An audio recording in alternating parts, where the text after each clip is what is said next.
Deep beneath the Swiss Alps lies a tunnel, but not just any tunnel, a modern marvel of engineering. The Gotthard Base Tunnel, stretching 35 miles long, is the deepest and longest railway tunnel in the world.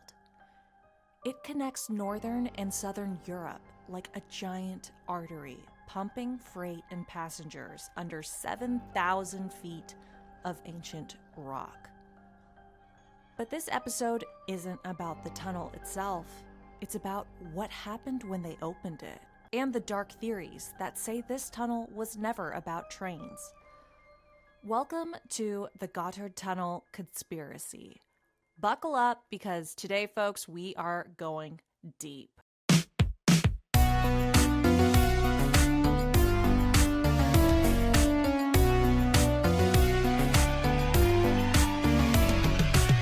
Welcome back to Let's Get Haunted with your hosts, Nat and Aly. Hello, Nat. Hello, Haunties. Welcome back, guys, to episode 224 of Let's Get Haunted. We are your ghost hosts, Nat and Aly. You are our Haunties. We are your haunters. We're about to get haunted as fuck, okay? That is the whole premise of this show. We gather the most haunted, spookiest pieces of lore from around the internet, from around world history. Maybe we add a little embellishments here or there just to make it more interesting. You never know. It's really hard to prove or disprove a ghost story. I got to be honest with you guys. And we just have a lot of fun here. So we're really excited to get straight into today's story. But before we do that, we have to do something called personal hauntings. Nat, do you want to explain to any new listeners out there who may be listening for the first time what personal hauntings are? Yep, personal hauntings are where Aly and I talk about anything that is haunting us in our personal lives that week. I mean, it could be, credit card fraud. It could be jail. It's literally been that for two of our personal hauntings. One time I was literally in jail, guys. One time Aly literally was catching someone who stole her credit card. One time Aly drove through a wedding. I mean, we've got just a backlog of super haunted things that have happened to us in our personal lives. And lots of times it could be even more haunted than the episode. Now, if that does not interest you at all, you can open up our show notes, and the very first sentence in all caps is going to tell you the exact time to skip to, so you can get straight into the Gotthard conspiracy. But otherwise, we're just going to chat for a second, because Aly just got back from like a whirlwind trip. Oh my God.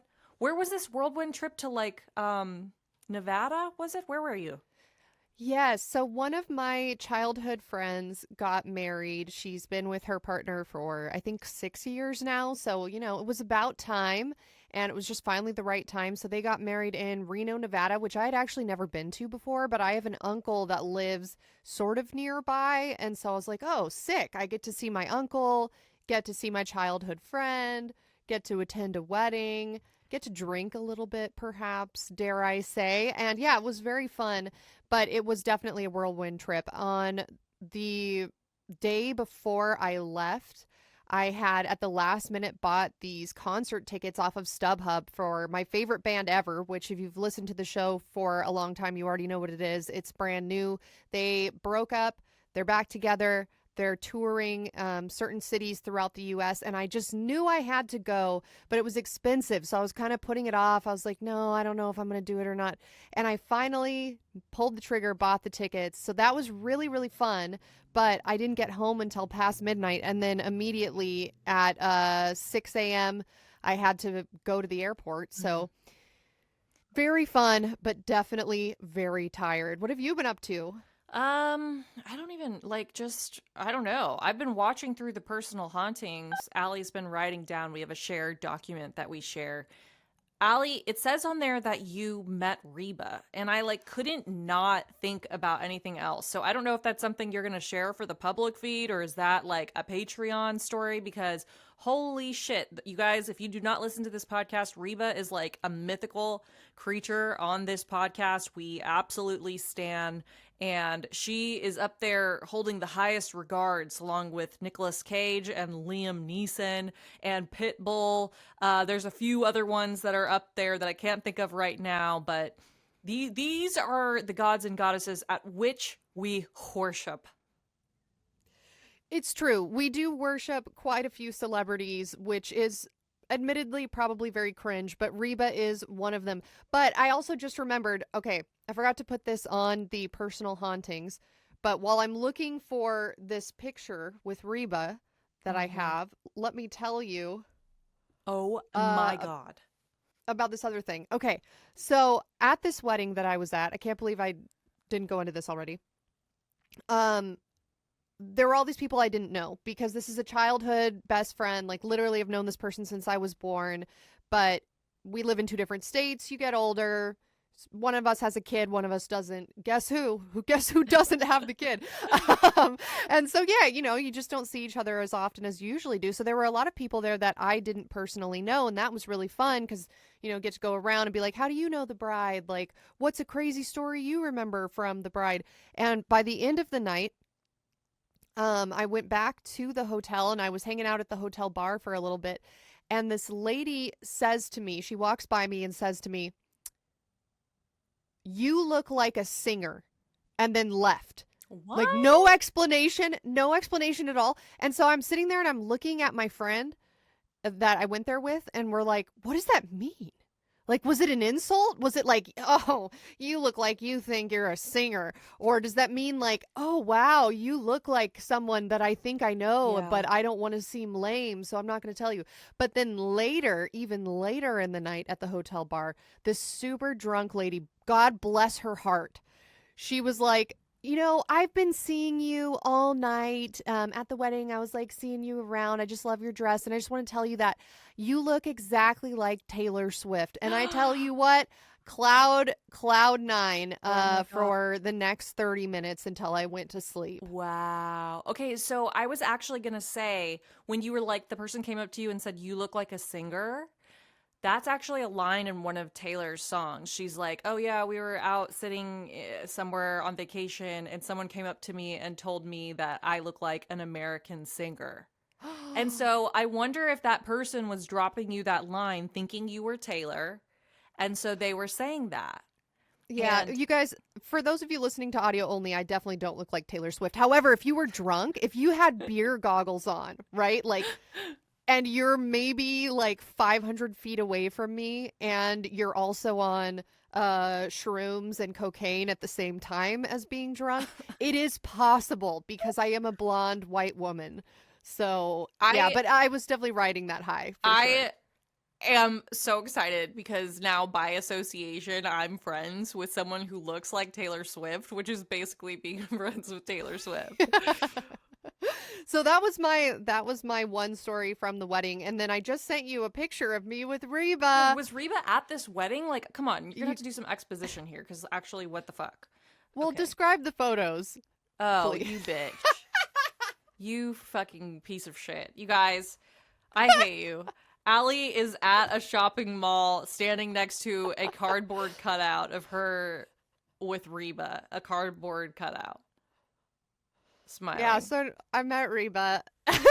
Wow, you got me. Congratulations. This was payback for all of the times that I set you up it's true. with my little miniature pranks. Wow, you really did get me there. I was like, why is she not like more excited about meeting Reba?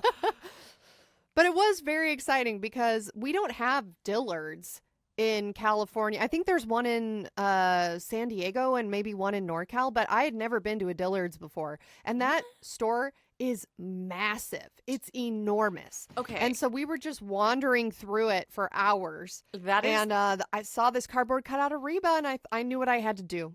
I just knew what I had to do. This is crazy to me. I did not realize Dillard's wasn't just like a staple in malls everywhere, because like growing up in Texas and Oklahoma, it was like Dillard's was the store in the mall that you go to, like Dillard's.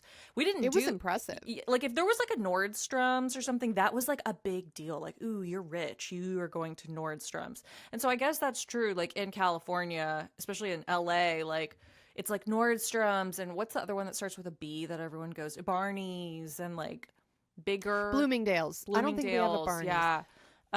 So that's weird to me that you've never been into a Dillard's. I'm like, what the actual fuck? You guys weigh in. Do you think that's weird? Because I think Dillard's is way okay. This is my perception as someone who's never been in a Dillard's before. It was way nicer than what? Than Nordstrom. Way nicer joking? than Bloomingdale's. 100%. It was so huge. It had all of these like designer brands that, at least in my hometown of Ventura, those brands are not carried. And so it was crazy. Like they even had a whole section of like refurbished resale designer purses, which is kind of a novelty. Again, there's not too many places that I can think of where I've seen that before, where it's like authenticated and in person and you can see them and they're discounted. And so it was cool. It was definitely a super cool store. And they had a cardboard cutout of Reba. So maybe that's also why I think it's fancy, because Reba is the original fancy. If you listen to her music, you know that one of her famous songs is about being a prostitute named Fancy. And by God, was that a soundtrack for most high school kids in Ventura. Oh my God. Okay, well, you got me there. And I guess the payback is going to be this episode, you guys. Before we get into this one, I just have to say, for all of you new listeners out there, okay, I feel like the majority of us, the Haunties, who listen to this podcast are pretty well versed in like the intersection of modern politics and religion and culture.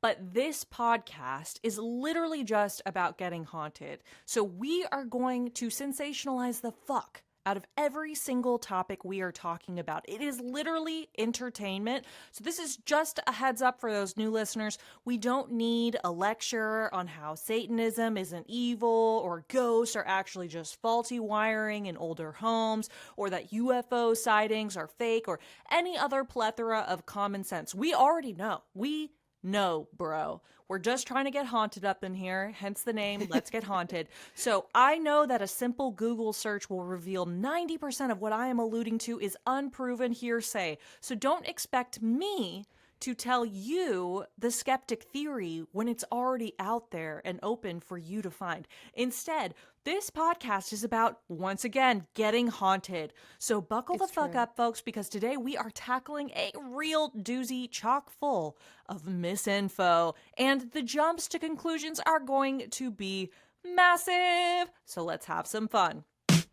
But first, I want to give a big thank you to user u/apprehensivecow4047 for recommending this topic. Aly, have you heard of the Gotthard Tunnel? No, I have not. It sounds German, like vaguely German, but I could also be very wrong because I do not speak any Germanic language. It is like German. It's from this translation of a longer German word. And it starts out, it goes through the Swiss Alps.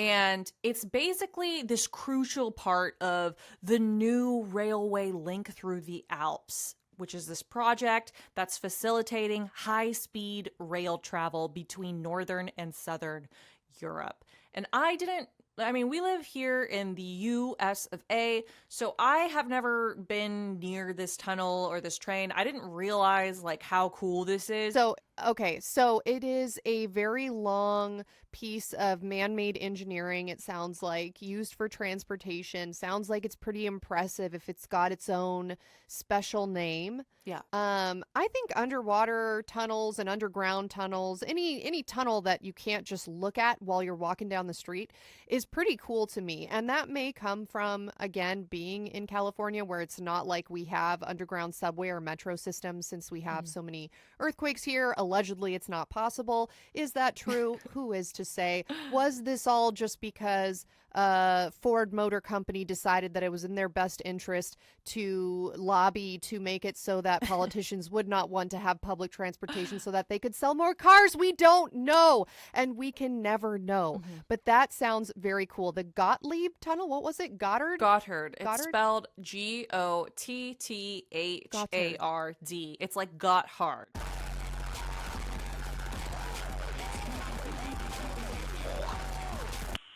Nice. Oh, nice.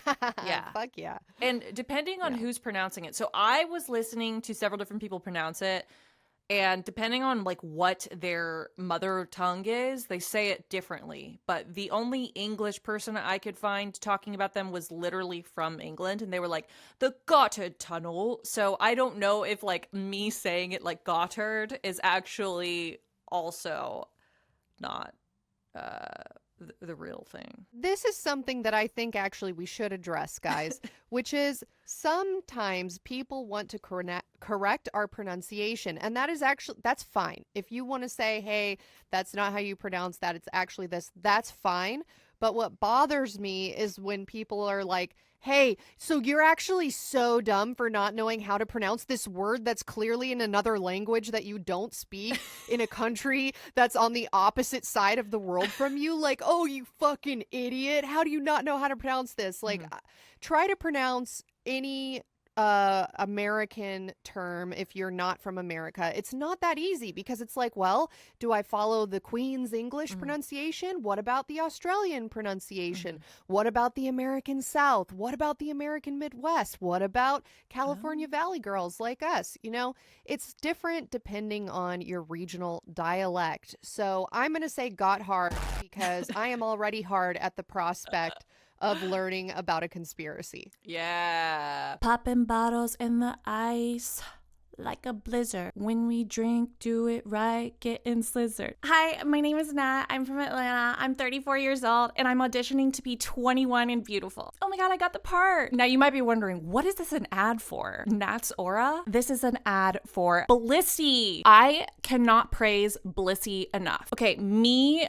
during World War III on the battlefield with my silk pillowcase, I would get everyone a BLISSY silk pillowcase. You're gonna sleep on a silk pillowcase and you're gonna notice that your hair is perfect. Look, this is no heat on my hair. And let me tell you guys, my hair should be the up. It's a pillowcase that's made out of mulberry silk and you sleep on it and it gives you better hair and better skin. Say you got a blowout on Monday, you sleep on this thing for 5 days a week. On Friday, you're still gonna have your blowout. It's gonna look gorge. If you're spending a bunch of money, dare I say, you splurge every once in a while and treat yourself to some talks, nothing is going to make you glow, hello, like this, except for a silk pillowcase. And I promise you that. On the nights that I'm feeling like too lazy to go back to my bed, like I fall asleep in my son's bed or whatever, I'm literally like, oh my God, my son is sleeping on cotton and it literally feels like razors on my skin. My hair's all messed up. So what I did, I went out to BLISSY and I got my son a silk pillowcase. This might sound extra to you, but no. We try to put people in jail for harming themselves. Tell me why people are allowed to freely walk outside after sleeping 8 hours on a cotton pillowcase. Jail. Also, they're easy to care for. You can throw them in the machine. They're antibacterial. They're hypoallergenic. And don't even get me started on satin or dupes. They don't work, guys. I bought everything you could buy on the internet. It does not work as well as BLISSY. And that's facts, no cap. Because you're a listener, BLISSY is offering 60 nights risk-free plus an additional 30% off when you shop at blissy.com/LGHpod. That's BLISSY.com/LGHpod and use code LGHpod to get an additional 30% off. Your skin and hair will thank you. Or just check out the show notes for more information. Now, I'm feeling so fly like a G6. Okay, so this is like, this is called the Gotthard Base Tunnel because it's like this one leg, I guess you could say, of a spider web of tunnels and trains and systems that connects like all of Europe. But this one is a really big deal because of how deep it is and how flat it is. So what they're trying to do, I guess, like the purpose of this tunnel was to improve rail transport capacity to ease road traffic congestion and reduce environmental impact by shifting freight transport from road to rail. So, the infrastructure of Europe, like we were talking about earlier, is a little bit more friendly to rail, and, it's not like a huge driving culture there. And I've actually seen some TikToks and stuff where people were like kind of making fun of the culture, and they were like, Americans like going to visit their family or whatever, and they'll be like, yeah, so it's just a 6-hour drive, like we're gonna go over there for Thanksgiving. And then it's like me in Germany, and it's like my family lives on the other side of the city, and I haven't seen them in 5 years, because it's just like I saw too far. 100%. Yeah. I saw that TikTok too, and I did think it was very, very interesting because it is all relative. Like, if your country is the size of Georgia, then maybe to you going from north to south Georgia is too much. Mm-hmm. But for us in California, especially, like I drive so many hours every day, guys. So many hours. Aly so drives it would be nothing. more than anyone I know who's not like It's a a lot. professional driver. Yeah.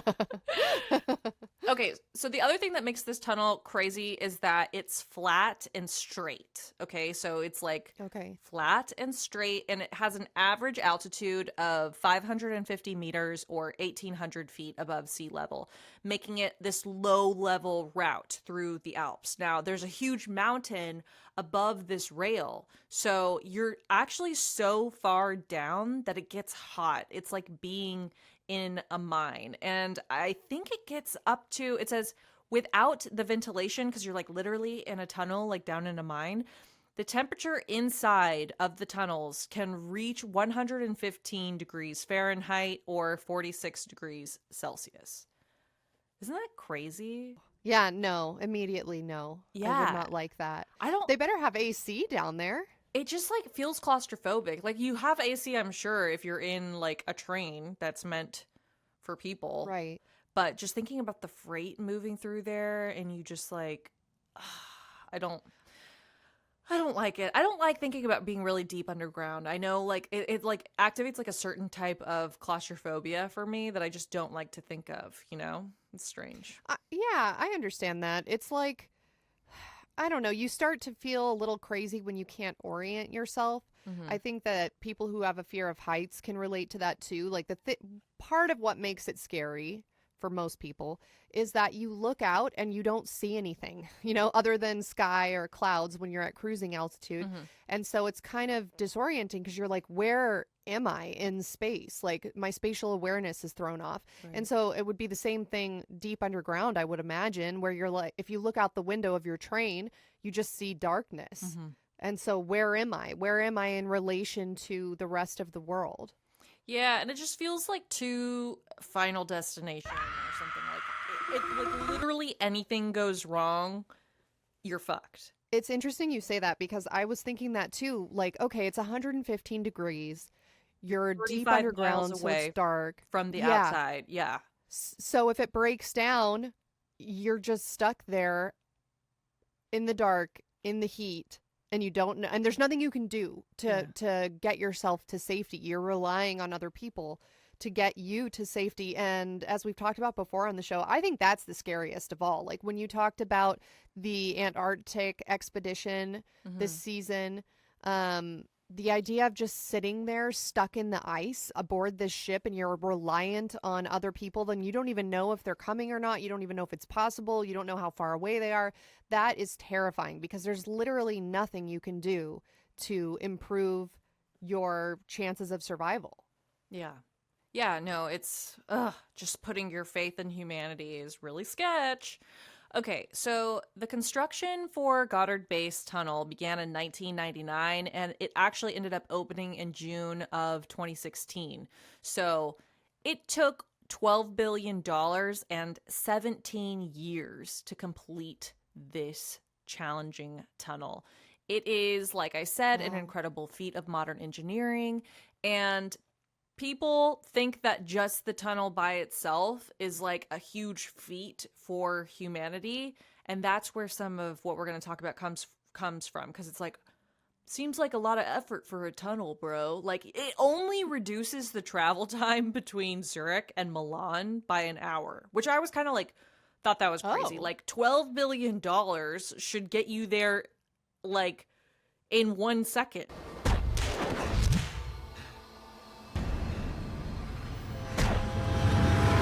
You know? Yeah. Not, oh, it's just going to take off 1 hour of travel time.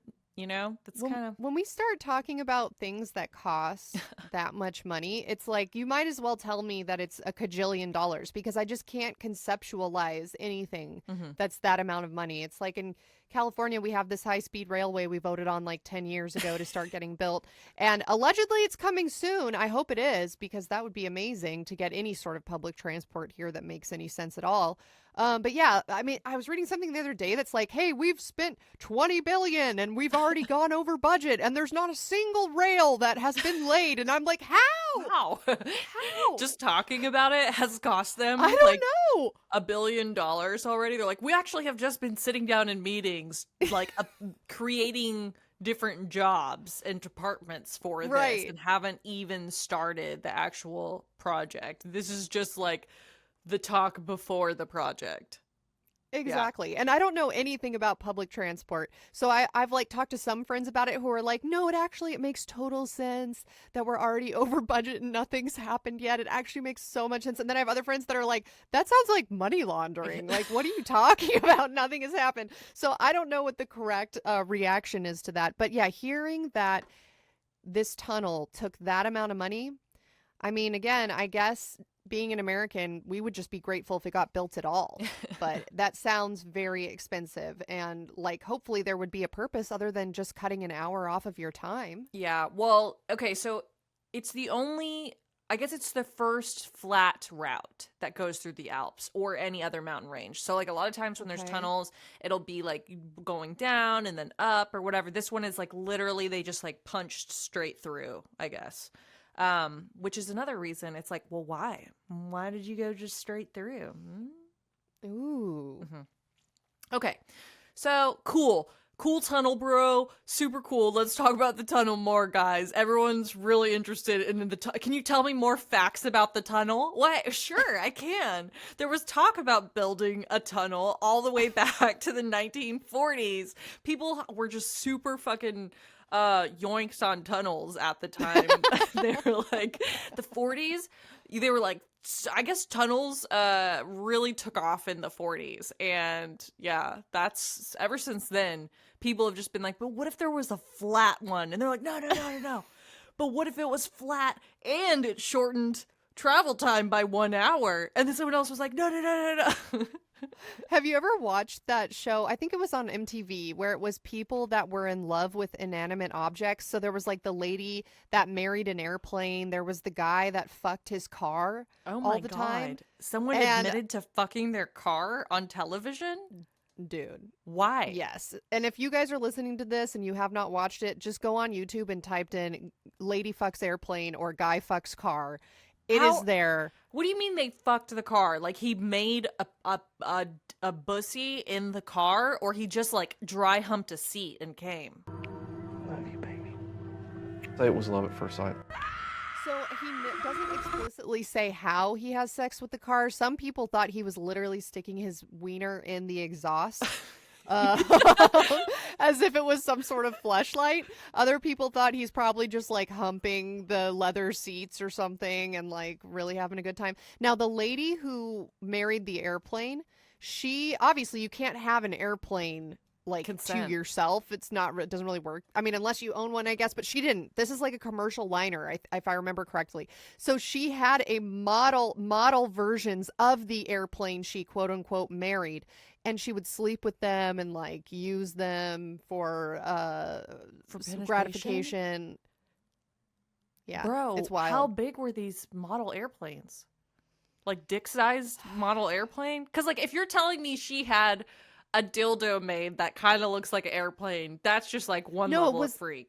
But then if there's like, no, these were model airplanes. She actually had to modify her vagina to fit the plane in. She calls it the hangar, and it's been reconstructed to fit. We need to get her on the show. We need both of these people on the show to explain it to us, because I am very intrigued by people like this who just fall in love with, like, what do you mean you think an airplane is sexy enough to marry? Yeah. You know what I mean? And it was mostly lust based from what I recall from these TV shows. Because it's not like, again, like what you can't Right. have a conversation with an airplane. So it's got to just be completely that you're like, yeah, the curves of the windows really do something for me. So that's what I'm imagining here, to go back to the tunnel talk.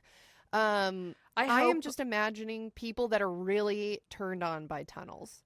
I hope for those people's sake that was fake, or that like they were at least It's getting not. paid. No, It's not fake.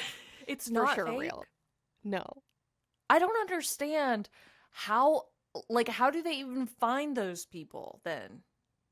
I think it was a casting call. And I think there was another person that was like sexually attracted to a Ferris wheel.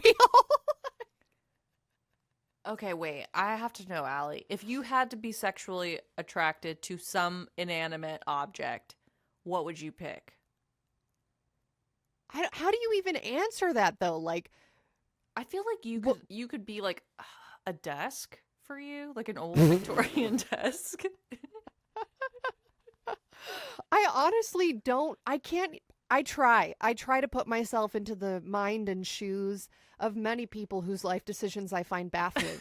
But I think maybe I'm just not creative enough. Like, what? Right. Remember when we talk about this was way back in the day, like season 1, we learned about aphantasia, which is people who cannot picture things Yeah. in their mind's eye, which really pissed Nat off because it's hard for you to even conceive of. Yeah. Similarly, I cannot imagine liking my vehicle so much that I fuck it.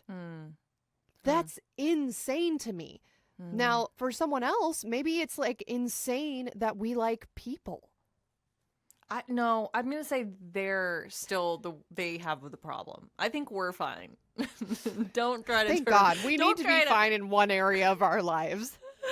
That's true. Guys, if you're having a bad day, just think to yourself, at least I'm not sexually attracted to Big Ben, the clock. You know, like, because that has to be miserable. And there was shots of somebody that was in love with some major landmark. There were these shots that MTV had of them just like staring at the landmark, you know, like Oh my standing there, and like at night they'd like try to get closer to it and stuff. And What the fuck? that can't be an easy life. Why don't see? This is why I think we should just shoot people like on site. You know, like I find this part of him the most sexy just because of the subtle lines and curves. I'll give him a kiss here and just kind of caress him down the side. You know, but God gives his toughest battles to his strongest soldiers. So maybe again, people that just want to fuck tunnels, like, that's a challenge. How do you even go about that? How do you fuck an airliner? How do you fuck a car? How do you fuck a Ferris wheel? How do you fuck a tunnel? But it sounds like people in the 40s were super into tunnels, from Yeah. what you're telling me.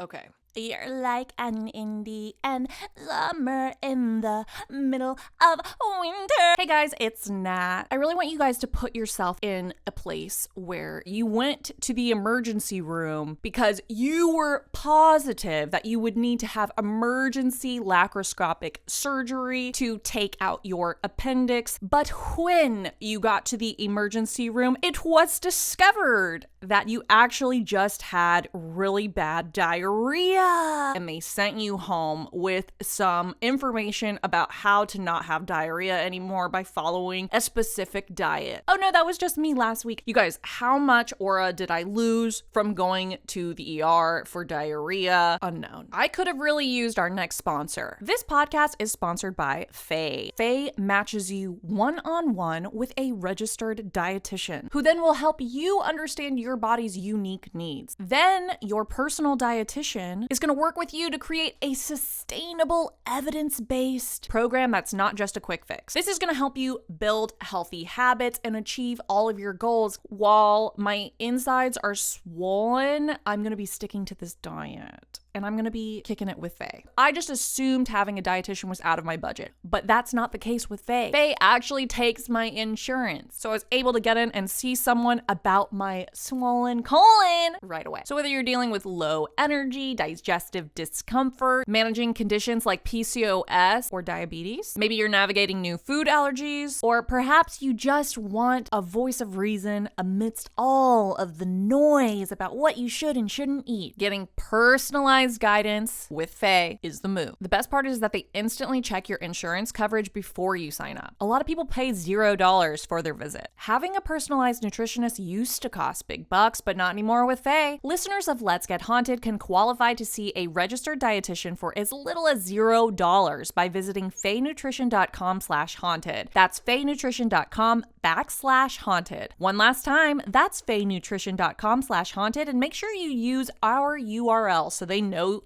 I sent you. Or just check out the show notes for more information. How do I get better once I've had the best? I just emailed you because we're on 1920s technology here. 2 clips, guys. Okay, here is where this tunnel story gets really fucking weird. Because when the Gotthard Tunnel officially opened, there was this massive multi-million-dollar celebration. I mean, it was a ceremony. It was broadcast all across Europe. It was a huge fucking deal. But instead of like having ribbon cutting with like Swiss cheese and smiling bureaucrats wearing, you know, suits and just like people shaking hands, like, you know, global achievement corps or whatever you want to call it, they gave us this fucking ceremony that I cannot even begin to explain. But let's watch it together at the same time, you guys. I feel like in the photo dump for this, I'm literally just going to put these videos from this because what the fuck? Okay, which one are you watching first? Gotthard Base Tunnel opening ceremony, posted by Railway Gazette International 9 years ago. Almost 800,000 views, and I'm clicking play. Okay. Wow. So do you guys know the Wells Fargo logo? That is what's happening here. There is a wagon with a horse driver and a bunch of... Oh, nope. That was actually the least weird part. Okay. People dressed as scary construction workers doing a dance march of some sort. This is like, it's reminding me of Michael Jackson, where he, was it the Thriller music video? Oh, yeah. Where, yes, it is the Thriller music video. This is what this reminds me of, but it's like very demure, people, but that are wearing reflective, like high vis. They look like zombies. Jumpsuits. Like this is actually terrifying. Yeah, this is so... Dude, when I first started researching this, I was like, okay, this is gonna be like really stupid. My God, you guys, they're doing, what's it called? Like flash dance, but what's it called? A flash mob. A flash mob. They're doing a flash mob, you guys. Wait, and then there's video being projected on the wall behind them of different rocks tumbling down. This is horrible. I guess it's supposed to be like, okay, like they're building the tunnel, right? So like the rocks are falling down, like they're drilling through the mountain, and these are the workers. Are these the actual construction people? Because it doesn't look like it. These look like Models. very soft-handed, Yeah. young folk who just want to dance. As I'm watching this, I'm like, why are we not celebrating the people that actually made this? Why is it like... Because then it would be like Zoolander. Like, do you think like the construction workers want to do an interpretive dance? Oh, and now a moving railway car is being moved out by the people in the high visibility suits, and there are naked or nearly naked people covered in flour. What's a flower? It's like one girl just put the other girl's boob in her mouth. Yeah. Doesn't it look like very sexual? Like kind of like this guy is literally wearing he's a fucking a owl, BDSM bro. harness where like there's a hole in the butt. It's very... so that you have easy access. What Dude, is mind happening? you, this is fucking 2016. This is 2016. What is happening? Okay, now here's the guy that's... Sorry. There's a guy who's doing like ballet leaps, but with these giant chains in his hand, and he's just smacking the chains on the ground. Oh my God.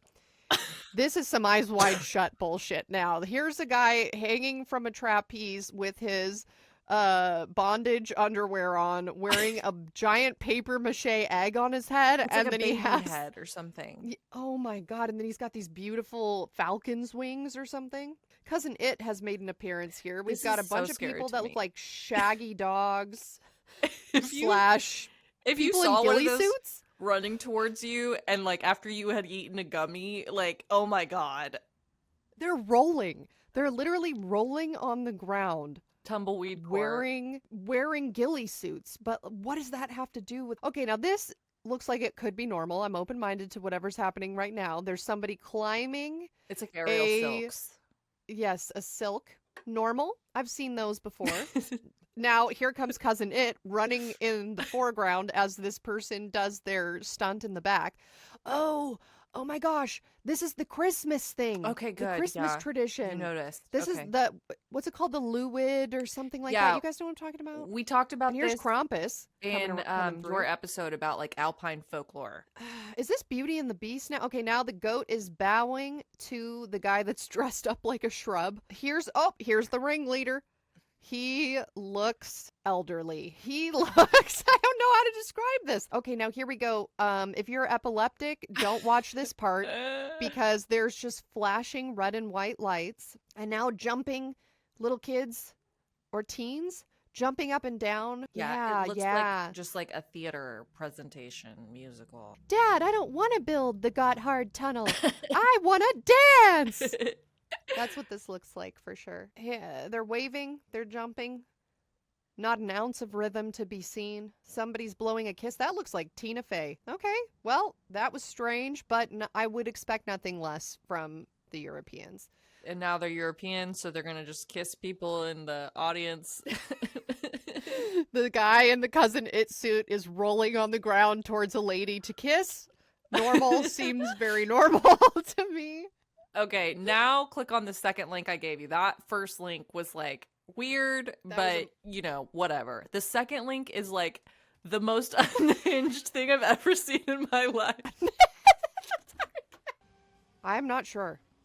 Good for them. This guy now has I don't know. You guys, I really don't know how to describe this. Who approved this? Oh my God, now they're carrying a fake lamb, like a taxidermied lamb, to do what? To do what with the lamb? Okay, here's people pretending to be various animals. They're dressed all in white. It's very midsummer. Here's a guy humping the air with his goat head on. Oh no, he's not humping the air. He's humping in the general direction of one of the Cousin It things. And then here comes, oh, this is a sad, drunk goat. People in little cars. Oh, that's fun. Okay, this is like Britney Spears' Circus music video. There's a nun. There's the Pope. That's strange. Did the Germans like the Pope? I don't. Whatever. Maybe they're Okay, showing like here's- the different cultures being connected through the tunnel. Maybe. Oh, okay. Yeah, here's a giant head on a lady who's on a bunch of other ladies. Is that Margaret Thatcher? Who are these people? That might be Margaret Thatcher. Or is that okay, I don't know. Now they're outside, guys. Oh, here's a guy. Oh my God. For those of you who like to watch I Think You Should Leave and have seen the Megaloid Maniac sketch where they're like, it's a wall that he built and he zips around on it. Like, that's what they're doing now. Okay, now we have more flour or dirt in the air while people in underwear. Can you imagine if you got really nervous doing this performance and just shit yourself? Like, there's go with nothing. it. There's a small piece of cloth separating you. Oh, that guy's got, I mean, some of these people are attractive. Yeah, no, that's what I was thinking too. I was like, the European default character is like the hottest model in America. Yeah, some of those folks there in their underwear, I took a minute to to gaze upon it. Okay, now they're pretending to suffocate inside of wedding veils, and here come some scarab beetles, of course. And then there's like Jesus in the background. Maybe like Jesus's face is morphing into a goat. Okay, And more it's like goats. someone's screaming too. Okay, this goat is half ghillie suit. Oh my god, there's all these eyes swirling in a tunnel. The goat is dying. His legs are spread. Is he giving birth? Or is he just sad? Okay, here comes someone in a red dress. Wait for it though. Wait for the reveal. Okay, red dress. Here's a guy. She's pregnant. Here's a... Oh, there is some birth happening, guys. Look at that lady Oh my god, in the goat is he butt thing. fucking? Yeah. Yeah. Now the There's- goat is butt This guy fucking. just did a flip. Now there's a guy, one lone man in orange pants in the background just did a flip. Well, they were butt fucking. Is that all this episode is about? Are we just gonna watch video after video No, because I feel like of haunted we need German to shit? see. We need to see this to understand. Now there's penguins wearing ties. There's like 3 businessmen with big heads like walking through or something. Okay. And they're in ties, and the penguins in the background are in ties. Is there what is the imagery trying to convey here? I feel like I'm trying to take my AP English exam, and they give you the most fucked up prompt, and they're like, now what are you going to say about this? Like, what do you think the author was trying to say here? And you're just sitting there, and it's timed, and you're trying to... Was Look. that a full-grown human just got thrown out of the, Yeah, the pregnant vagina lady of another lady? The pregnant lady in the red dress, which I think might have been that goat man's, like, baby Spawn. mama, just gave birth to a fully grown woman. And now these people are, like, swimming through the crowd. And, like, you guys think it is giving crackhead, like, what these people are doing now. I don't even know how to explain it. But the real comedy here comes from the juxtaposition of how absolutely insane the performance is. And then the crowd. And then they cut to people in the crowd that are just wearing suits and smiling like they're unsure of what's happening around them. Wow. Thank you for sharing that with me. I can't believe this hasn't gone viral. I hope that you make a TikTok about this, because this needs to be seen by everybody. That's what everyone says, like, in all these comments. People are like, how has this been under the radar for 8 years? This is insanity. People are like, this is crazy. How have I never seen this? I mean, we're talking about, like, the most unhinged possible thing you could ever think of. And it's a performance for a tunnel opening. And this isn't just, like, a protest or like an artsy thing. This is the official state ceremony for this tunnel opening. Like, do you think those people put this performance on their resume when they were applying for future government sanctioned sacrifices? Like, was this like, it was really stiff competition to get into it, like, oh, what are you performing at next week? Oh, I'm doing someone's bar mitzvah. Oh, I'm doing the Gotthard Tunnel, and I'm gonna be the lady who's wearing the bondage pants. I don't know. right. Like, you're like, oh, so what's your dance experience? Like, you want to join our dance troupe? And you're like, well, one time I got butt fucked by a goat while a guy did a backflip in the background. Hello and good evening. It's Nat Strawn coming to you live from LGH Channel 69. Tonight we're discussing something extremely alarming. The weather is heating up. It is hotter than Satan's ballsack. Y'all, I'm here to talk to you about Miracle Made sheets. TLDR, these are sheets, and they're gonna keep you from getting too hot this summer. That have silver-infused technology in them from NASA. That's right, the NASA. They're also gonna keep the bacterias off your body and make it so that you have to do laundry less, because your sheets are literally gonna stay cleaner. It's science in your sheets. Also, what a better way to get your sexual partner into the bedroom than telling them you would like to try out your new scientific sheets. Say you're doing a controlled experiment. Call me a scientist. Traditional bed sheets are out of touch. They harbor more bacteria than a toilet seat. That leads to acne, allergies, and also it's just gross. That's why Miracle Made offers a whole line of self-cleaning sheets.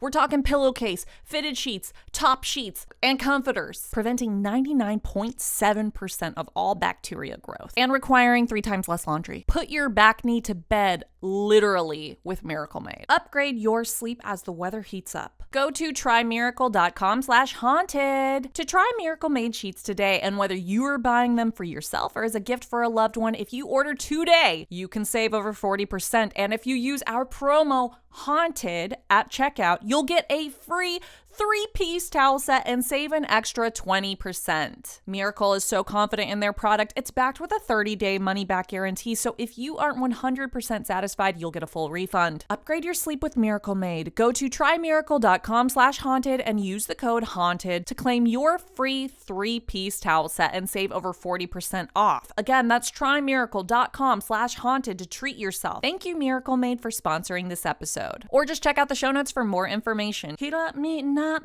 oh, I've been married a long time ago. So let's just recap some of the things we saw in there. We saw a topless angel writhing around in a harness, a goat-headed man dancing in chains. We saw workers in orange jumpsuits marching in formation, kind of perhaps like prisoners.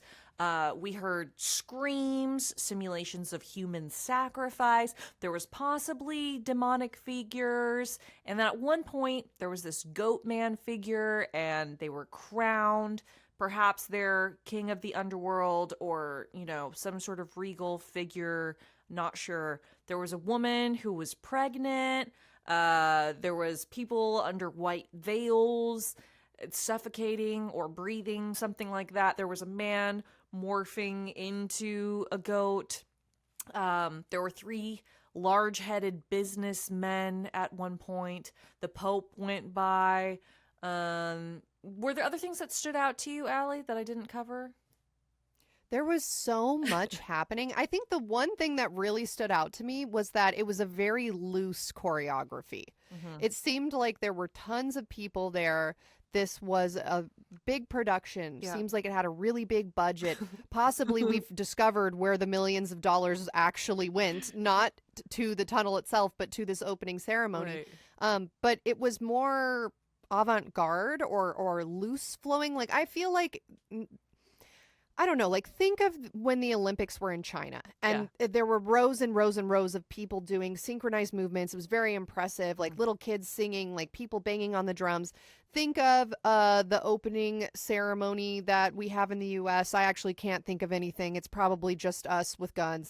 But this is like, usually it's synchronized, but this is very like free flowing.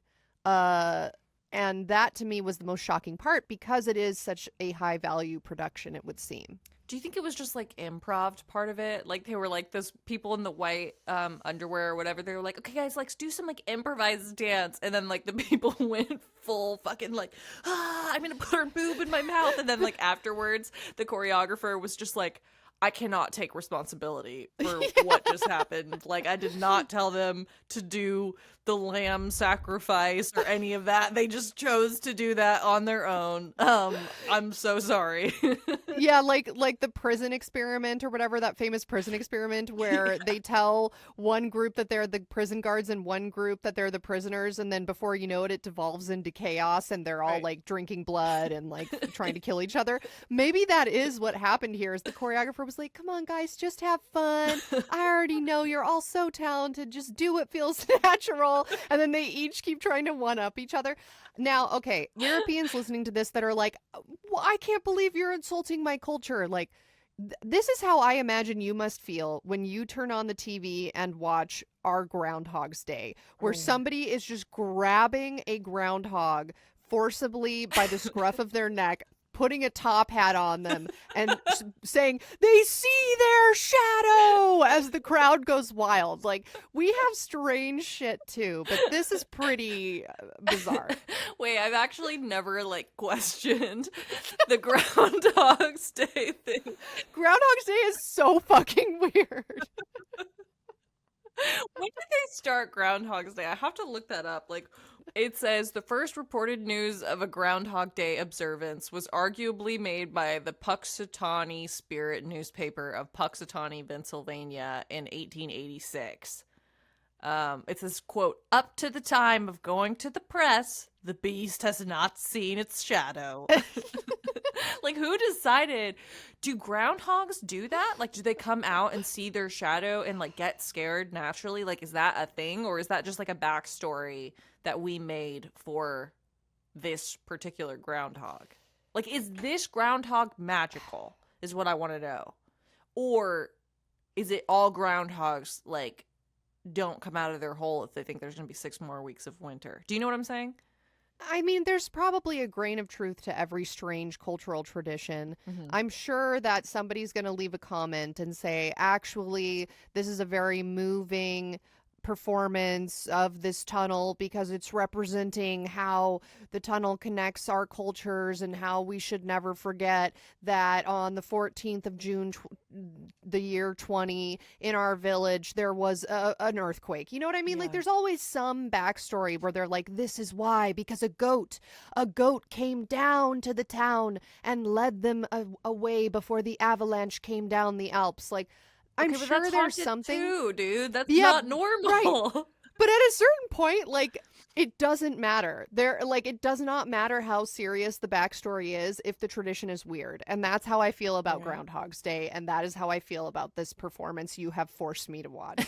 Okay, so we're going to talk about, was this, like you just said, symbolism, or was it some sort of ritual? Now, the word on the underground street is that it was a satanic ritual. I put that in quotes because I know we do have some Satanists who listen to this podcast, and we've talked in depth about how Satanism is not the same as Devil worship.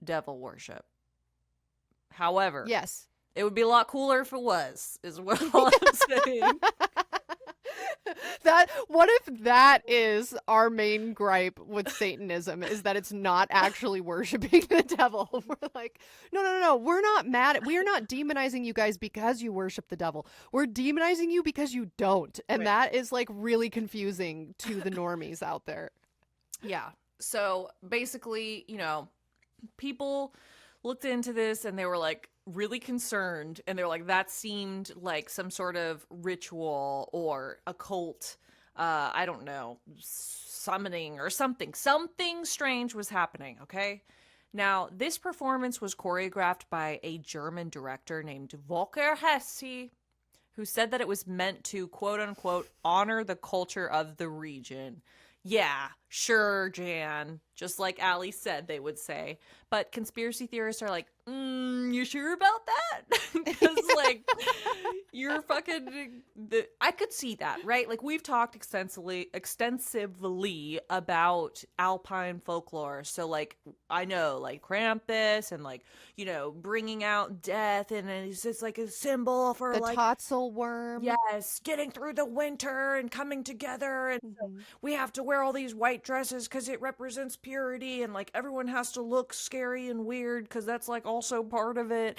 Whatever, I don't know, but all I'm saying is that people are saying it looked like a full-on occult ritual, because I don't know what that Cousin It pom-pom thing was, but sure as fuck is not out in nature in any culture, right? No, No. it literally looks like a soldier who's trying to hide himself from you in the swamp because as soon as you walk by, he's going to shoot you. Look, we have a haunted show. I really like spooky stuff. My favorite genre of movie is horror, but I don't watch a horror movie and then say, you're just misunderstanding the scary imagery. It's not actually scary. It's actually like a really uplifting tale of the friendship between a mouse and a burglar. I don't know. Like, I don't try to pretend.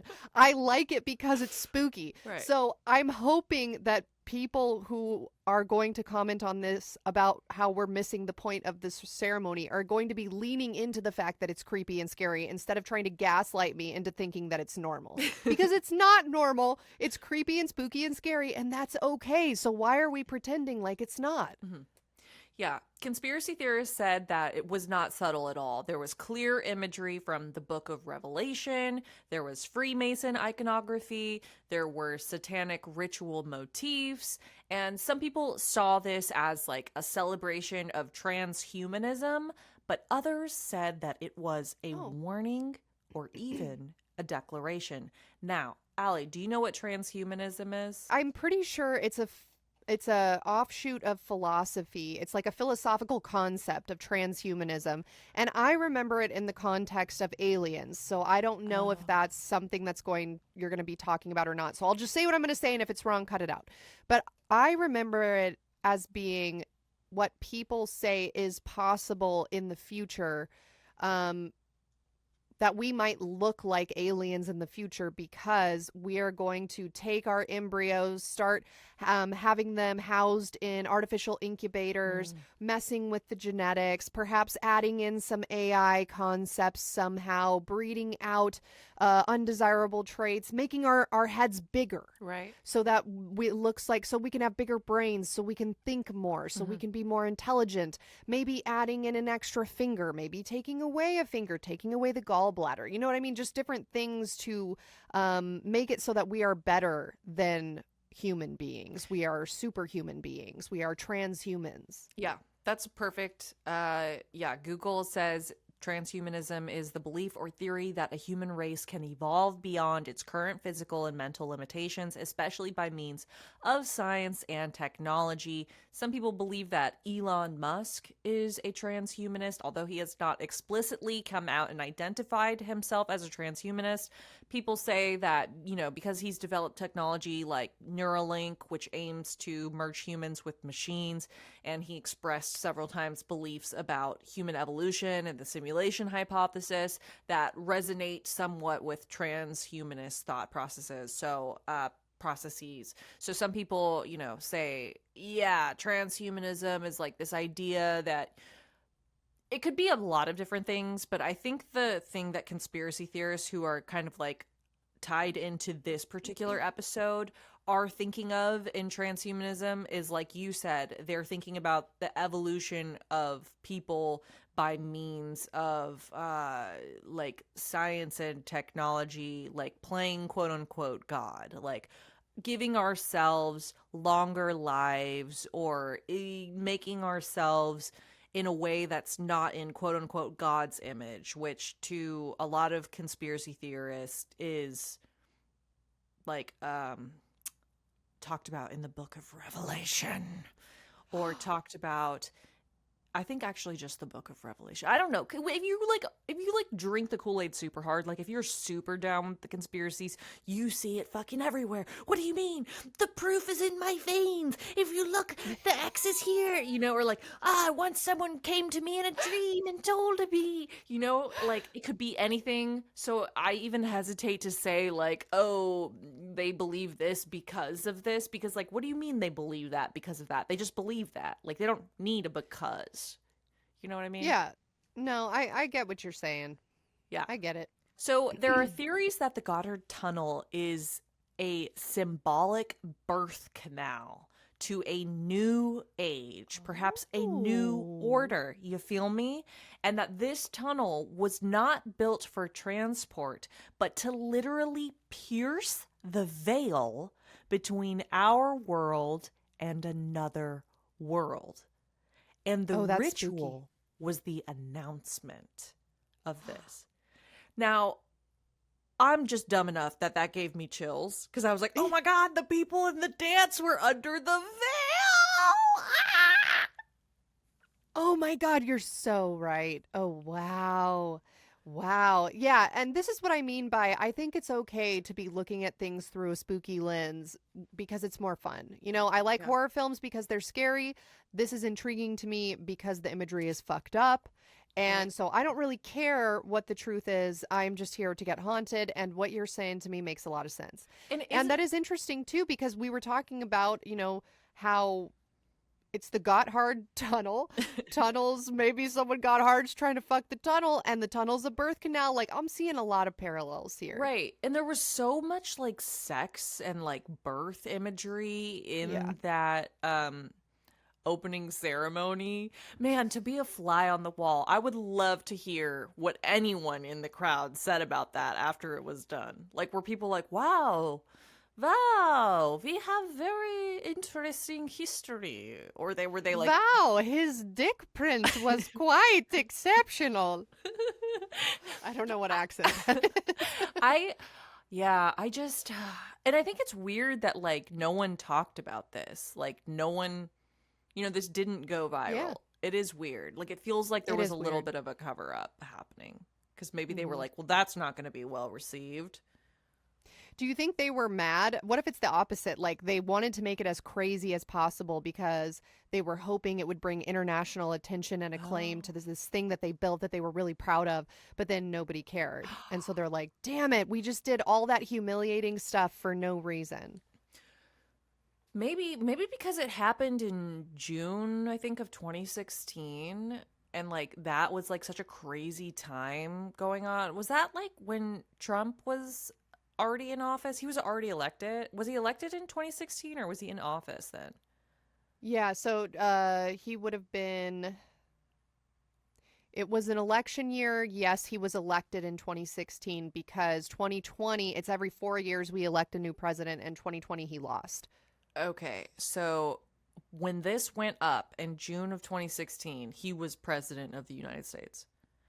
Okay, yeah, and I remember that first time around, like, that is the only thing that was in the news, was, like, what Trump said. That's true. So I wonder if this happened and it was just kind of like, well, whatever, QAnon said that the adrenochrome is happening. Like, maybe this, like, didn't even make news then because people were just like, yeah, we're draining the swamp. Or, like, whatever they were talking about. Whatever, yeah. Drain the swamp, and then the ghillie monsters come out. The cousin-it guys in their swamp uniforms come out. Okay. It's all connected. Now let's go a little bit deeper and talk about the secret societies. So here is where the tunnel conspiracy goes even deeper, literally. Some theorists believe that the Gotthard Tunnel connects to a vast underground network that is used by elite societies like the Illuminati, global bankers, even remnants of Nazi occult tech, which we have talked about before on this podcast. One of these theories claims that this tunnel is actually a node in a ley line grid. Aly, do you remember what the ley line grids are? Do you want to explain that? From what I remember about ley lines, because we've discussed them several times before, there is a guy who wrote a book who came up with the term ley lines, and he proposed that if you look at all major sites of significance, so Stonehenge would be one. Another one might be the Great Pyramids or the Leaning Tower. I don't know, just different. Actually, not the Leaning Tower, because it has to be ancient, I'm pretty sure. So all of these locations where there are significant things that were built by ancient societies, you can see that they are all fall on the same lines. So it's these invisible grids that span the globe, and they're called ley lines, and it is thought that magical properties flow between these lines, that the energy is just different, and that ancient people somehow knew that this was a ley line, and that's why they built a certain site. But moving forward in history, could that be continuing and people are still creating areas of significance upon ley lines? Who is to say? Because we never think something is significant if it's modern, which is very interesting. I think about that all the time. Like, if you build, like right now, where I'm in LGH Studios, this is not significant to me. It's just a place that was reasonably priced, so we are subleasing from it. But perhaps in 100 years, they'll be like, wow, that was the site of the devil himself who burst forth from the broom closet of LGH Studios. And it was on a ley line. You know what I mean? You just, you never know. You never know what's going to be significant when you're living through it. Right, like, Neverland Ranch actually has crazy energy here. This is where we all come together, Neverland Ranch.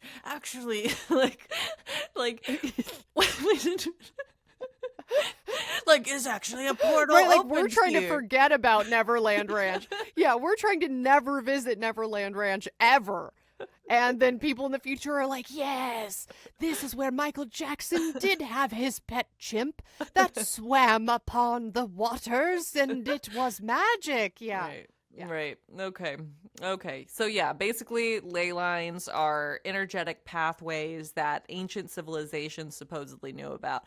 And the elites that are building these so-called ley line grid nodes are harnessing energy from the Alps, which we know there's a lot of energy there. Tonsil worm is all up in there.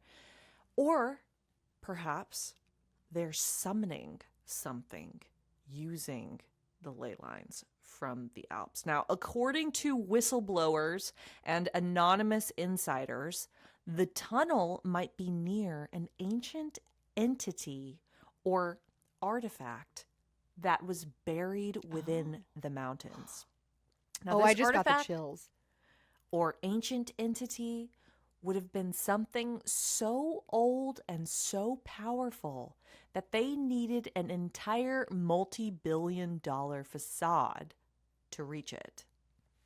Wow. Now, remember that goat-headed figure from the ceremony? Hold on. Mm-hmm.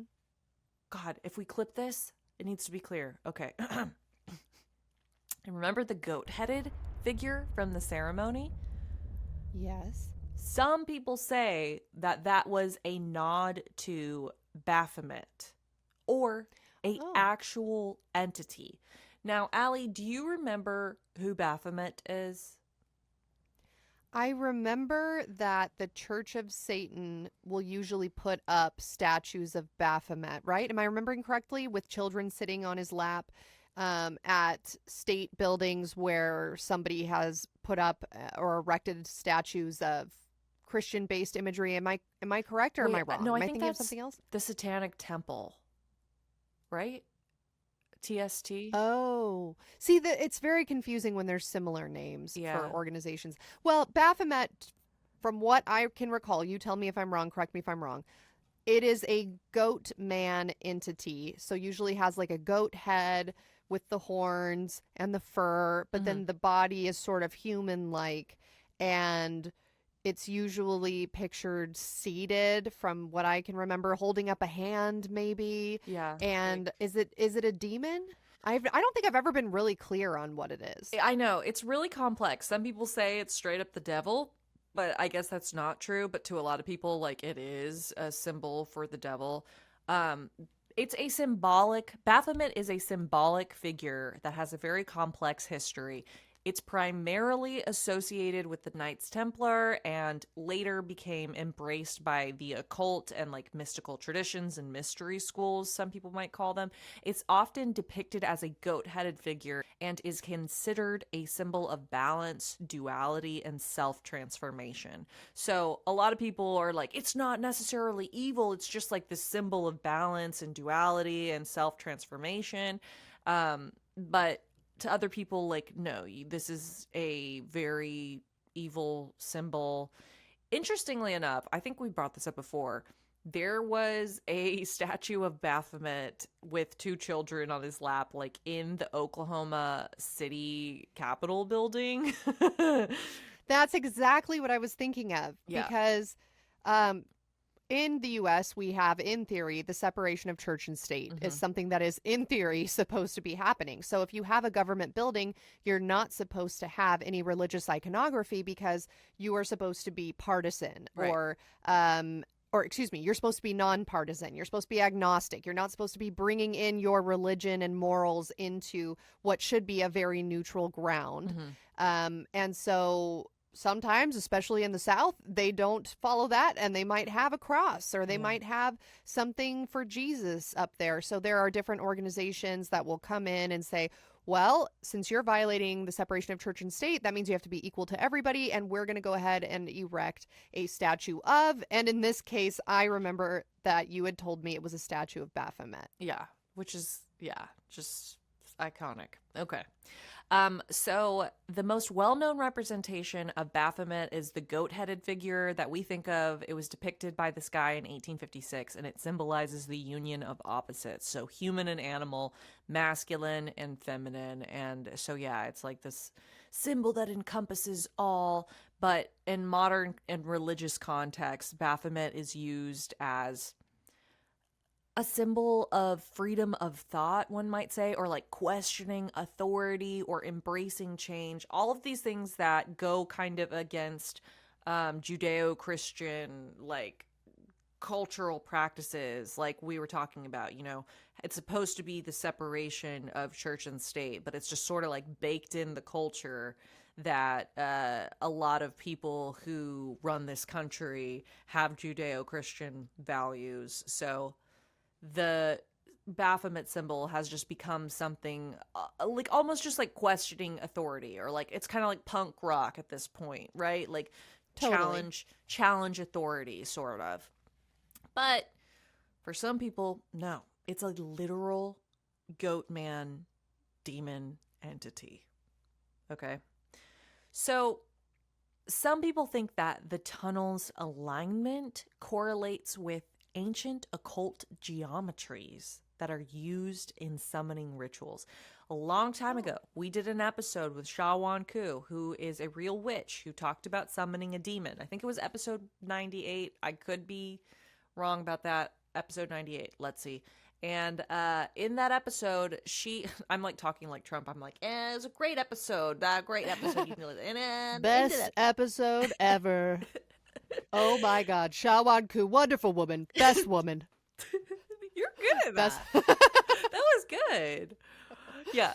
Yeah. And she talked about summoning a demon to help you like learn languages, or like help you, clean the house, or like attain skills, knowledge, things that she was interested in doing. And she talked about how, like, in the Book of Solomon, or, one of the older but more popular versions of summoning a demon or something like that, it's like they have all of these like little like symbols. And she had this beautiful historical lesson she was talking about, where like this king wore the signet on his ring, and it was said to like be able to summon demons or whatever. And so some people think that this tunnel's alignment is actually like a huge ancient geometry summoning ritual. Like, we're, instead of like drawing a circle with like all the little symbols and whatever, like out on the ground with chalk, like we're tunneling around the world. Wow. Okay. That's really interesting. I've never even thought about that before, but you would think that the more complicated and large the symbol is, the more powerful its magic would be, because anything worth doing is hard, as my mom would always say. So if you want to summon Baphomet, you better do something real complicated. It's not the size of the satanic symbol. It's the technique and the motion of the satanic symbol that actually creates the best portal. Actually, most women prefer smaller pentagrams. Actually, I think you'll find. I've heard my girlfriend says that the large pentagrams are uncomfortable for her, but that she really likes the smaller ones. Okay. Now, you might be thinking to yourself, okay, but where's the proof, Nat? Where is the proof? And to that, I just have to say, you're going to have to get a shovel and a train ticket to Switzerland, because ever since that tunnel opened, there have been very odd reports, Aly. Tunnel workers claim to hear voices and feel, quote unquote, watched. A few of these tunnel workers, according to sources, had mental breakdowns. Now, like I said, I don't know if that was related to the tunnel or not, but they really made it seem like it was related to this tunnel. Like, are they going to say one day that, like, oh yeah, like HR is such a haunted job because, like, look, this girl had a mental breakdown and started a haunted podcast, Right, right, right. What caused it? Yeah. I don't know. Was it perhaps the tunnel? One worker allegedly went missing for 3 days inside the tunnel. And then when they finally reappeared, they were all dehydrated and they were babbling in Latin. No fucking way. Oh, that is cool. That is so cool. But then, according to the sources, that part was scrubbed from news archives. And now I know you might be saying, well, how do we know it happened if it was scrubbed from news archives? And to that I have to say, how the fuck have we not seen this video of this opening ceremony? Right? That's Right. weird. Like, what else do we not know about? It is totally plausible that there was a person who just wandered into this tunnel, got super dehydrated, and started speaking Latin. Now, could this have just been like a very well-educated European person who could just speak Latin very well? Who's to say? Who is to say? Certainly not us. No, certainly not I. Also, there was a sudden uptick in earthquakes and strange weather in this region right after the ceremony. Some people say that maybe the ritual perhaps like called upon the weather, but other people believe that the whole thing was timed with the CERN colliders experiments that were happening just 100 miles away. Is this a railway tunnel or is it a gateway? Now, let's have a moment for CERN. Okay, we're going to make a CERN moment here for a second. Aly, tell us what you know about CERN, because I know some of you are concerned. Hi. Okay, so we talked about CERN briefly in our episode that we just did a couple of episodes ago called Pine Gap, Australia's Area 51.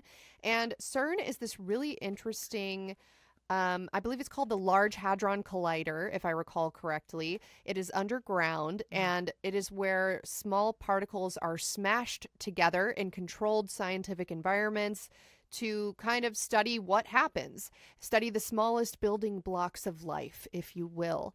And some people are like, that's really fucking haunted, probably because it's so expensive. But also, the one thing I remember about CERN is that technically, by doing these experiments, they do have the potential to theoretically create black holes. And so that kind of causes a lot of fear amongst people who are hearing that. And they're like, why are we doing this? Like, why are we playing God? Why are we playing universe? Why are we testing Mother Nature, if you will? If we were meant to have this technology, we would already have it. So let's not meddle in Mother Nature. Let's just let her be and exist and coexist in peace and bang on a drum and go to Pine Gap in Australia and protest with a Mad Max guitar setup. And other people say, I think, therefore I am. E equals MC squared, and they want to know what they want to know. And so I guess the small chance of being able to generate a black hole is actually not a big deal, allegedly, from what I was reading about CERN, because the black holes would collapse on themselves super quickly within the environment. So it's like actually not a concern. But some people are like, no, they're literally trying to rip into space-time, create a rift so that we can either be sucked into another universe or have access to a parallel universe or be able to mess with the timeline, become God. Yes. Yeah. No, that is basically it. Now, I'm going to go full unhinged here, guys, and I'm just going to tell you the craziest possible shit about CERN. It could have its own episode, so I'm not going to go into super depth, and people are going to be like, source? Well, I'm here to tell you there's no fucking source, okay? This is just some crazy shit I heard about. All right. So people think that CERN is haunted or linked to the occult because they think that, like you said, this particle collider is opening up portals to other dimensions, one might say, or possibly even hell. Hell, okay? The theory says that they're tearing the veil between our world and the spirit world using science. Early fears claimed that CERN might create a black hole that could destroy Earth, though that has been scientifically debunked. Like Aly mentioned, that idea still shows up in conspiracy circles. Now, some people believe that the Mandela effect is caused by CERN because they think that the collider caused reality to shift and create alternate timelines. They blame CERN for collective memory glitches like Berenstain Bears versus the Berenstein Bears. There is also a statue of the Hindu god Shiva at CERN, which is a goddess who symbolizes creation and destruction. Conspiracy theorists think that it's a sign that CERN is worshiping a destroyer god, that they're trying to, quote unquote, destroy this reality or world. Now, whether or not you think it's just a significant deity that was gifted because this is a global experiment, or you think it was something real haunted, is up to you to decide. I'm just giving you the bullet points here. And then people say that CERN's logo hides the number 666, which is the mark of the beast in the Bible. They say that, like, what's the bad guy? Oh, the Antichrist. The Antichrist is going to have. Sorry, guys. What's the is that Who was that really bad guy? Adolf Hitler. That's who I'm thinking of. They think that the logo looks like a 666. But CERN says that it's just stylized rings that are representing particle accelerators. Now, have you ever seen the CERN logo? I don't think so. Okay, look it up for a second with me because I'm looking it up. it is kind of giving like 666. If you look, if you wanted to hide the mark of the beast in your logo 100%, this is what you would draw, right? You guys, look, Nat and I have a logo that many have described as bad for our show. And that's kind of how I'm feeling about this logo. It's very much giving graphic design as my passion. Mhm. It's literally just the word CERN, which is spelled CERN. Mhm. And then there's sixes. I mean, I guess you could think they were a 9 if you wanted to. Like, what Yeah. does 999 mean? I don't know. Isn't that an angel number? What if Isn't there's 999 69? mean-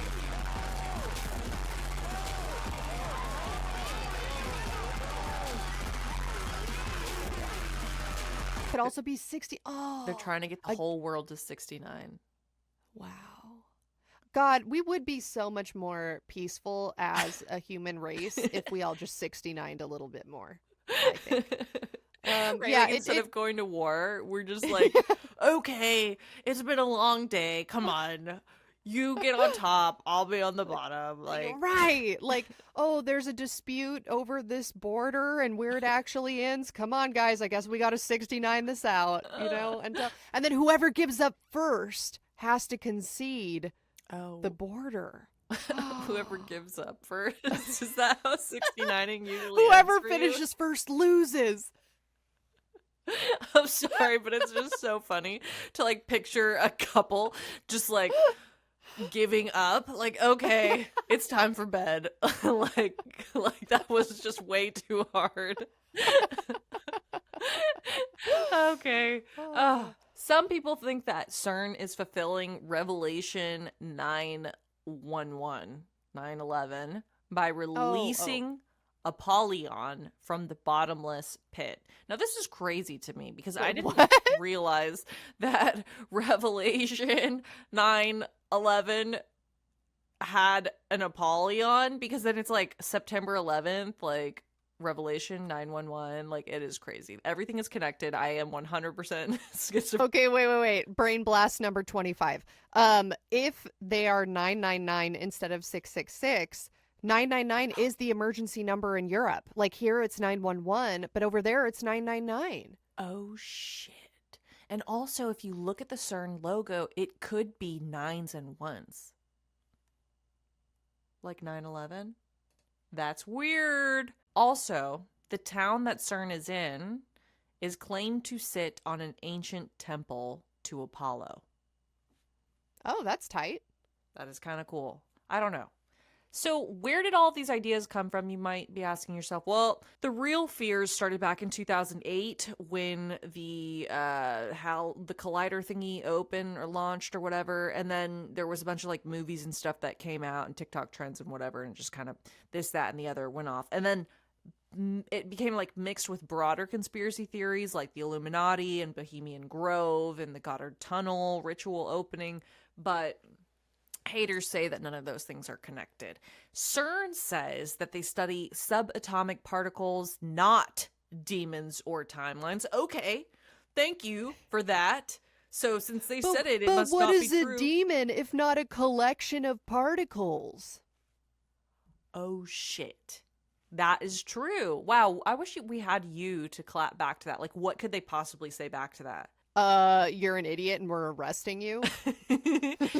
They also said the Shiva statue is a gift from India, which was meant to symbolize science and culture.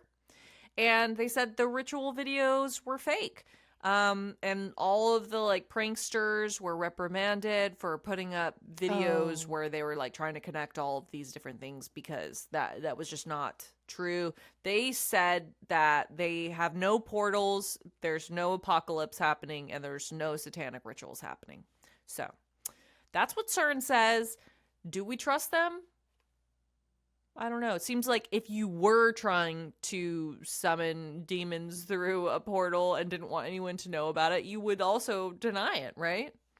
Yeah, you're not going to admit that. Yeah. Aly, what are your thoughts before we get to the theories? Yeah, I mean, if you're committing tax fraud and the IRS asks you, hey, are you committing tax fraud? You're not going to say yes. Mm-hmm. So if you're trying to rip open a portal to hell, and then the news is like, hey, are you trying to rip open a portal to hell? You're not going to say yes, you know? Like, why would you ever do that? Like, that just doesn't make any sense. Then now you can't complete the ritual because you're going to be interrupted. Right. Can you imagine if you were like, yeah, actually I am.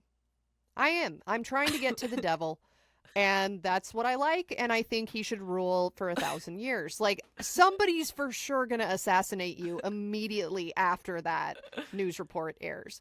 Yeah. So, yeah, I mean, but then it also puts you in a bad position because it's like, okay, well, but what if they're really not trying to dig a hole to hell? Then obviously they're gonna also say that they're not doing it. That's the thing about conspiracy theories is whether or not someone's telling the truth, you can never know, because if it's a conspiracy, they're not going to admit to it. And if they're telling the truth, then they're not going to admit to something that they're not doing. Does that make sense? Yeah, but sometimes I feel like people are just really chaotic and they like do admit to stuff just to like see what will happen. And That's just you. That's just you. Well, I'm wondering if like, I don't know, like maybe the Illuminati sometimes has like some chaotic members that they regret letting in and that they're just like, fuck it. Like, I'm just going to say what we're doing through this like weird dance thing and like, you know, just like tell people exactly what we're doing just to see like how they react because I'm bored, you know? And then the Illuminati is like, okay, like make sure that gets buried because like chaotic Cindy over here was having a day, you know? This reminds me of the movie Wag the Dog, which when I was in middle school, for whatever reason, I thought this was the coolest movie ever. I used to tell people all the time, one of my favorite movies is Wag the Dog. And then I got older and I rewatched it like 4 years ago and I was like, this isn't that good. It's like, but in my child mind, I was like, this is so profound because it's about the lengths that it's a fictional story, but it is about the lengths that the US government will go to distract or change the perception of different things going on to get the public on their side.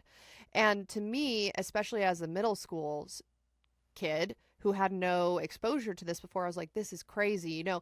And there's this one example of like, okay, we're going to pretend like there's a war going on to distract from the fact that the president's in a coma. So we're going to create this news footage where we have this woman in front of a green screen. We found her on an acting website. We make her sign an NDA. She can't say she's an actor. Now we're going to punch in post, make it look like she's holding a cat.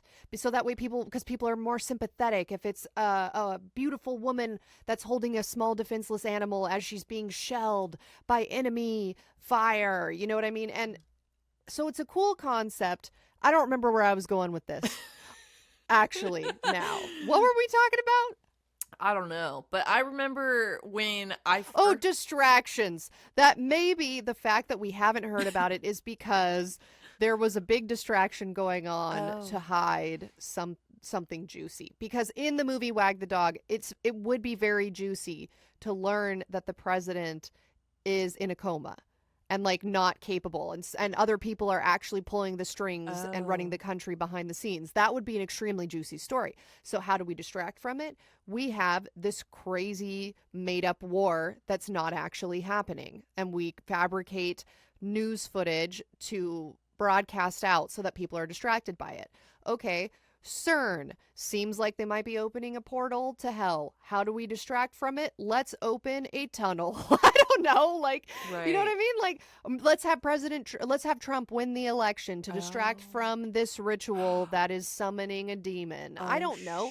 You can see how people could spin out in these conspiracy theories, if they wanted to believe it. Yeah. I mean, we have been doing mic drops on this show for, 5-6 years now? So it's like that initial feeling of like, but what if everything wasn't what you thought it was? Like, kind of like died like a long time ago. But to go back to your like wag the dog moment, I remember I recently thought of this because my childhood friend is on Instagram, and I like saw she like put up a reel or something of like her family, and I was like, oh my god, like I spent so much time at that house when I was a little kid. And then like I was like feeling like all nostalgic and like remembering my childhood because she was like my childhood best friend and all this stuff. And I remember I had this like brain blast of seeing Fahrenheit 9/11 at her house, and I had like never seen that. And to be honest, I don't even remember what it was about. But I just remember being like, oh my god, everything is a lie. Like, was the point of that documentary that Bush caused 9/11, or was it just that like Bush used 9/11 to like go to war or something? Right? Basically, the long and short of it. Yeah, I think it's a movie by Michael Moore. It's a documentary, right? Am I thinking of the correct thing? Yeah, it's a documentary by Michael Moore, and it's about how the terrorist attacks could have been prevented, or how it was actually our fault. I honestly can't remember. It's been so long. And then how instead of it being prevented or avoiding it somehow, it was now we get to have opium and oil from the Middle East. It honestly might have not even been that cool. Like, I don't feel like they were full like, oh, jet fuel can't melt steams or whatever, you know, like jet fuel can't melt beams. What did they say?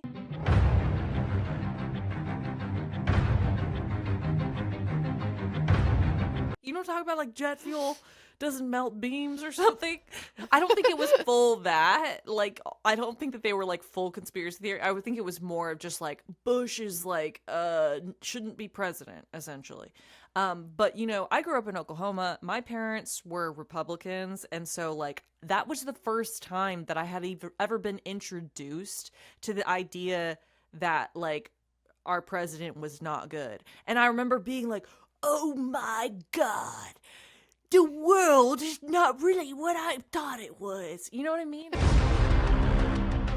And it was just like this crazy revelation. And then like after that, like I started like listening to like American Idiot, like by by Green Day, and I like wore like a little collar with like fucking spikes that I got from PetSmart because the one from Hot Topic was too expensive. And I just like walked around and like thought I was punk, and like dyed the tips of my hair red, and I was just like, yeah, Bush sucks, like da-da-da. And like I didn't even know what the fuck I was talking about. I just thought it was like cool to be different than every other person. I've kind of always been like an edgelord, right? That like that, you know? And so then at that time it was like everyone, it's Oklahoma, is like super Republican, super patriotic because 9/11 just happened. And then I was like, actually I hate America, I'm 14 and I'm cool, you know what I mean? So right.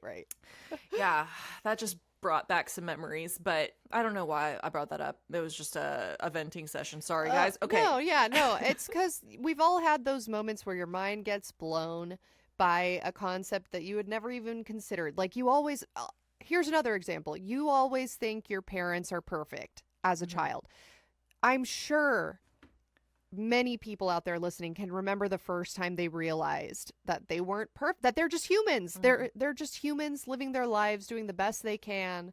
And like once you have your worldview shattered by your parents not being perfect, or your country not being perfect, or the government not having your best interest in mind, or the judicial system not being fair, Right. you know, different things like that, then suddenly you start to question everything. And perhaps that is why conspiracy theories are so popular now, because we've been let down so many times by people that claim they're trying to help and protect us.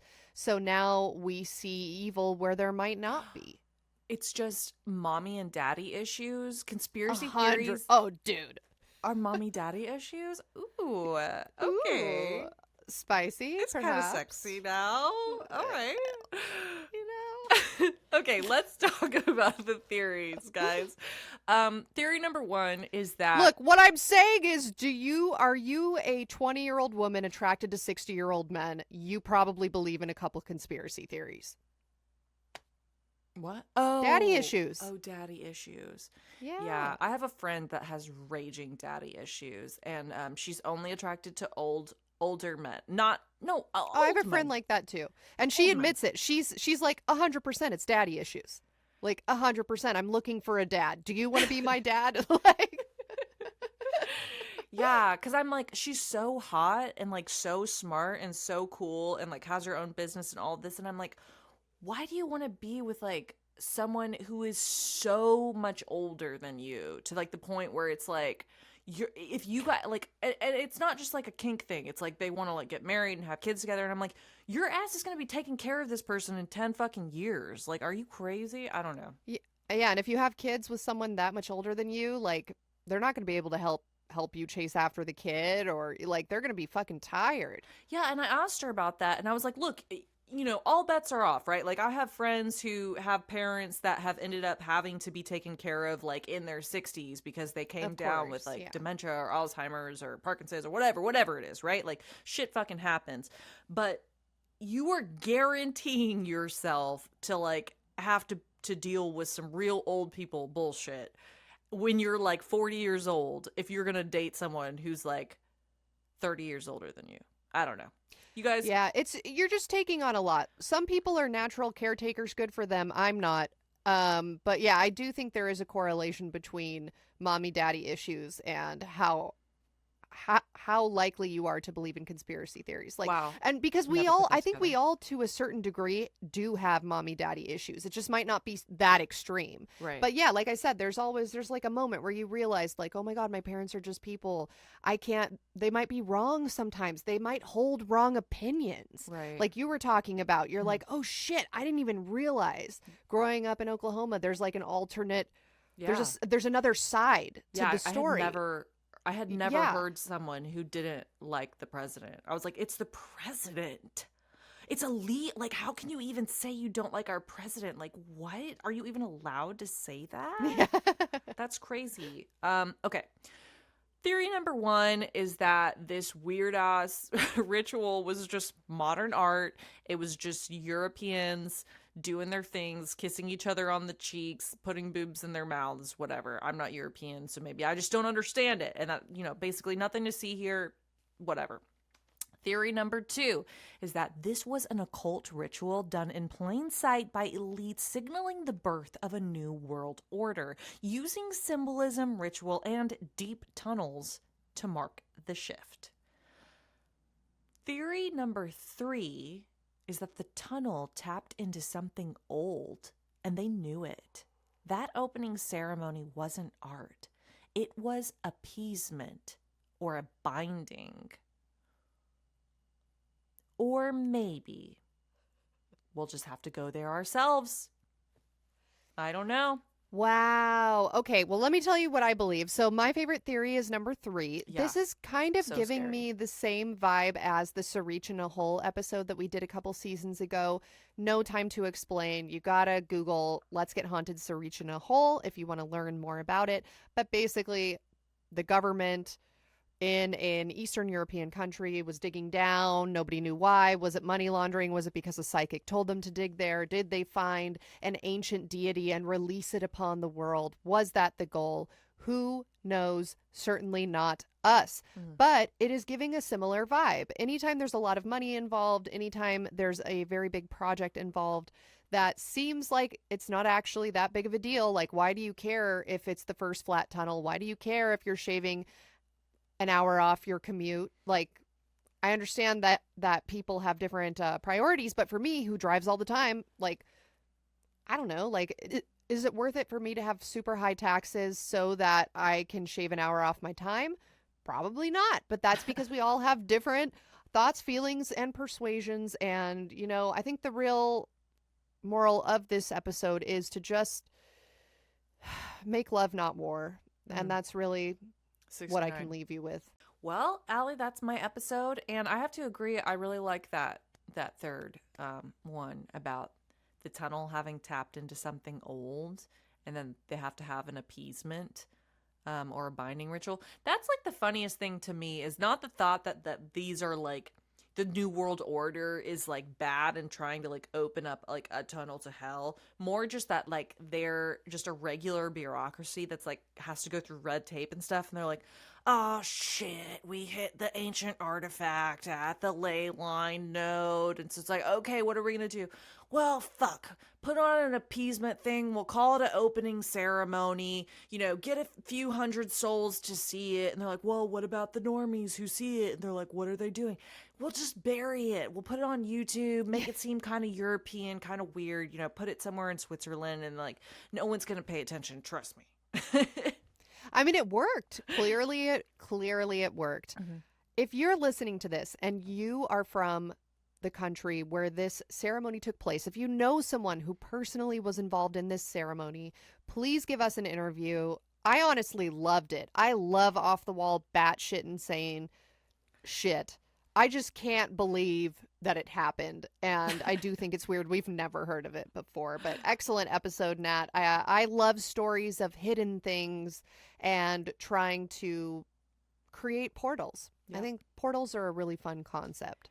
Yep, you guys, and if you are a new listener or you're an OG Hauntie, definitely like go to the comments on this episode for the Instagram photo dump and just like see who's there. Because anytime we talk about something that could be like religious or could be related to like the Bible or perhaps like a New World Order, like any of that kind of like doomsday stuff, we get some very interesting commenters there that just kind of come out of nowhere. And I don't know if these are like people who really actually listen to this episode or if they just like found this one or listen to this podcast or they just like found this one episode and decided to like chime in. But yeah, you guys, I need to know what the group's doing. So just go in there, look around, let us know your thoughts and stay safe out there, y'all.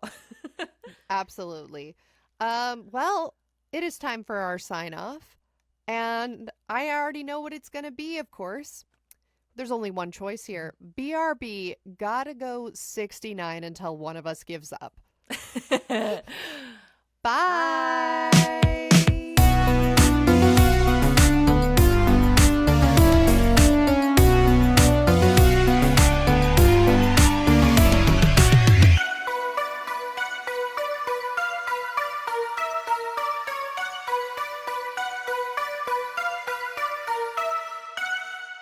Oh my God, hey, what are you doing here? Oh my God, thank you so much for coming to the end of the episode. Wow, I'm so happy to see you here. I don't know why I'm talking like Miss Rachel to you guys right now. Like, can you say end of the episode? Wow, you made to the end of the episode. All right, welcome to the closing credits for episode 224, the Gotthard Tunnel Conspiracy. This month, we would love to give a warm, heartfelt thank you to our Patreon donors who donated to us in the month of April 2025. Letters O through Z. If you'd like to become a donor and hear your name shouted out on a future episode, head over to patreon.com/letsgethaunted, where you'll not only get a shout out, but you're also going to get access to so much more. Episode extras, minisodes, personal hauntings, live streams, vlogs, and so much more. This week, we'd like to thank Oliver F., Olivia K., Olivia S., Oscar M., Owlbear of Oracle, Padaka and Sani, Parker L., Pascal, Patricia Militia, Paula M., Peter Barker, aka Camry G., Phantom P., Philip K., Phoebe O., Phoenix C., Kwang, Rachel M., Rachel T., Rain, Ravine, Raleigh R., Rebecca B., Rebecca H., Red Moon, Red Sands, Ria, Richard O., River, Rob D., Robert P., Robert K., Robert W., Robin N. B., Robin P., Rory L., Rose M., Roxanne S., Ruben P., Ruby V., Sage S., Sam O., Sam P., Samantha H., Samantha P., Sarah W., Sarah C., Sarah D., Sarah J., Sarah L., Sarah Z., Savannah C., Sav H., Scamantha, Scott G., Selena F., Shane, Shania Z., Sean H., She's Not Here, formerly Al H., Slampersan, Sleepy Siren, Slug Bunny, Smokin' Void, Solve, Seijulim, Libera Nos. Sophia F., Sophie, Spencer, Stephanie N., Stuffy, Sugarbread, Summer J., Sydney S., T.H., Tabby J., Tay McL., Tajakester, Tanya, Tosh, Taylor J., Taylor M., Taylor T., Teethman27, the letter Empath, the Ratmans, Tracy, Tyler B., Erd Fert V., Valeria R., Valpal, Vara M., Veronica W., Vicky T., Victoria C., Victoria L., Wayne C., William A., Y2NLA, Yase, you can make me so horny. You can make me so horny. Sorry, I don't know why. I just went to the default offensive accent on that, you guys. Sorry. Zach G, Zeke G, you can make me so horny. You could make me so horny. All right, guys. Thank you very much for donating to us in the month of April 2025. You know what? We cannot do the show without you. I cannot do the show without you guys. And every time I put up some content on the Patreon and you guys comment on it, it makes me feel so seen and like I'm just making a difference. Like I'm literally solving cancer when someone says they like my nails. Okay. Thank you so much for listening, and I hope everyone has a great week. We will see you next week. The secret password is 69 until one of us gives up. 69 until one of us gives up. Comment that on the Instagram. You'll be entered into a raffle. And Nat out. Mwah. Bye, bitch.